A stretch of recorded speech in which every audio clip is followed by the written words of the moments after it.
डोंबिवलीतील Runwal garden city या गृहसंकुलातील रहिवाशांना सध्या भीषण पाणी टंचाईचा सामना करावा लागतोय। MIDC कडून पाणी कपात होत असतानाच गृहसंकुलातील काही इमारतीमधील रहिवासी दमदाटी करून पाण्याचे वॉल परस्पर फिरवत असल्यामुळे पाण्याचा असमतोल वितरण होत आहे। गेल्या महिनाभरापासून हा प्रकार सुरू आहे। त्यामुळे रुणवाल गार्डनमधील प्रिमरोज म्हाडा इमारतीत राहणाऱ्या 621 कुटुंबांना पाणी मिळत नाहीये। पुरेसं पाणी मिळत नसल्यानं संतप्त रहिवाशांनी मोर्चा काढून रुणवाल गार्डनच्या कर्मचाऱ्यांना जाब विचारला। तसंच कार्यालयाबाहेर 6 तास ठिय्या आंदोलन केलं। आमच्या वाट्याचं पाणी चोरलं जाते असा आरोप रहिवाशांनी केला।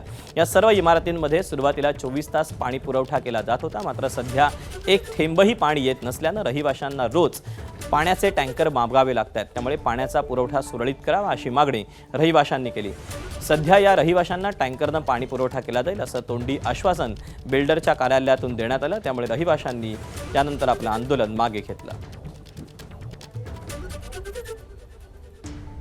ईडब्ल्यूएसचा जो वाटा आहे तो ईडब्ल्यूएस पर्यंत पोहोचवण्याचे काम रुणवाल वाल्यांचे आहे, त्यांच्या FM ऑफिसचे आहे। पण त्यांच्या FM चे ऑफिसचे अधिकारी आज आमच्या समोर आम्हाला आमच्या हक्काचं पाणी देण्यासाठी असमर्थ ठरलेले आहेत।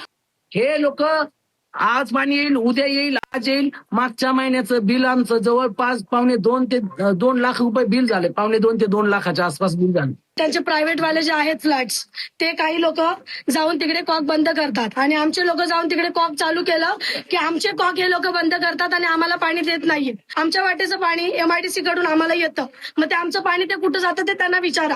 ते म्हणतात आम्ही काही करू शकत नाही। ABP माझा, उघडा डोळे बघा नीट।